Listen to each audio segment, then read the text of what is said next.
Assalamualaikum warahmatullahi wabarakatuh. Oke, kali ini saya akan menjelaskan sebuah mata kuliah. Ya, mata kuliah ini adalah teori ekonomi. Apa sih itu teori ekonomi? Baik, kita ulas di sini ya. Secara lengkapnya mungkin nggak begitu lengkap sih, tapi akan kita ulas. Oke, kita mulai. Ilmu ekonomi merupakan ilmu yang sangat penting untuk mengkaji kegiatan ekonomi. Kegiatan ekonomi terdiri dari berbagai kegiatan, mulai dari yang sederhana hingga kegiatan yang kompleks. Untuk mengimbangi hal tersebut, maka ilmu ekonomi dibagi menjadi beberapa bagian. Tujuan pembagian tersebut adalah untuk memudahkan pengkajian kegiatan ekonomi yang begitu kompleks. Ada tiga pembagian ilmu ekonomi, yaitu nomor satu, ilmu ekonomi deskriptif. Ilmu ekonomi deskriptif merupakan ilmu ekonomi yang menjelaskan gambaran fakta, data empiris tentang peristiwa ekonomi. Ilmu ekonomi deskriptif adalah untuk mengkaji kondisi perekonomian di suatu tempat atau wilayah tertentu. 2. Ilmu ekonomi teori. Dilansir dari buku Kamus Lengkap Istilah Ekonomi 2020 karya Tim Pancaksara. Ilmu ekonomi teori adalah ilmu ekonomi yang mengkaji gejala-gejala timbul akibat dari perbuatan manusia dalam rangka meningkatkan kesejahteraan. Ada dua cakupan dalam ilmu ekonomi teori, yaitu ekonomi makro dan ekonomi mikro. Ekonomi makro adalah bagian dari ilmu ekonomi teori yang mengkaji mekanisme kerja perekonomian secara keseluruhan. Sedangkan ekonomi mikro adalah bagian dari ilmu ekonomi teori yang mengkaji perilaku individu, rumah tangga produsen, dan rumah tangga konsumen, serta perusahaan dalam rangka membuat keputusan untuk menyalurkan sumber daya yang terbatas. Poin ketiga adalah ilmu ekonomi terapan. Ilmu ekonomi terapan merupakan ilmu ekonomi yang mengkaji ekonomi teori untuk diterapkan dalam kehidupan nyata. Ilmu ekonomi terapan bersifat praktis, artinya dapat diterapkan dalam berbagai bidang. Cabang-cabang ilmu ekonomi.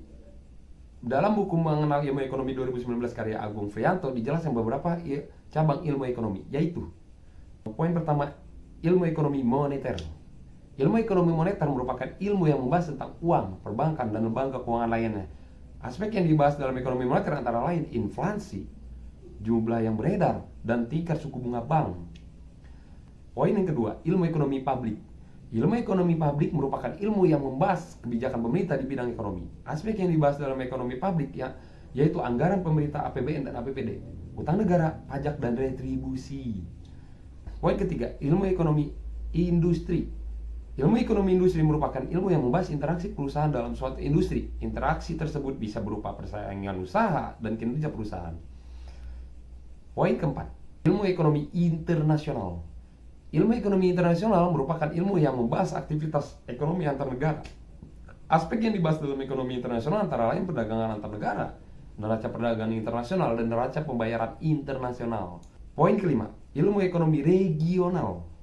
Ilmu ekonomi regional merupakan ilmu yang mengkaji tentang interaksi ekonomi antar wilayah dan proses pengembangan wilayah dalam upaya meningkatkan perekonomian di sebuah wilayah tertentu. Ilmu ekonomi sumber daya alam.